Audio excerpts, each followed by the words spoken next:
Samantala nasunog ang isang pansitan sa Sampaloc, Maynila. Isa sa empleyado ang nasawi. Balitang hatid ni James Agustin. Yung aircon sasabog pa yan. Nagangalit na apoy ang bumulabog sa mga residente ng G. Tuason Street sa Sampaloc, Maynila. Pasado alas 3:30 na madaling araw.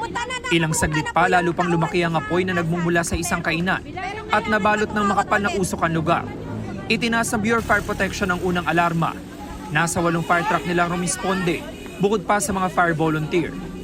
Ang mga unang rumisponde mula sa barangay sinubukang pangapulahin ng apoy pero hindi kinaya. Nung dumating kami rito, malakas na ho yung apoy. Ginamitan na ho namin ng fire extinguisher. Nasa 8 to 10 fire extinguisher, hindi na ho namin talaga maapula yung sunog. 2 lalaking stay-in na empleyado ang nakaligtas. Natutulog daw sila sa ground floor na mangyari ang insidente. Natutulog kami kanina, sir, tapos may yung simula ng sunog sa bandang kusina at saka main door, sir. Buti nga nagising ko yung isang kasama ko, sir. Kung hindi ko lang nagisingin, baka pa kasama sa sunog. Ang kasamahan naman nilang babaeng empleyado na natutulog noon sa mezzanine, nasawi sa sunog. Inaalam pa ng BFP ang sanhi ng apoy na nagsimula sa unang palapag ng establishmento. Kasalukuyan pong inimbestigahan kung bakit nagkaganon ng fatality. Ito po ay isang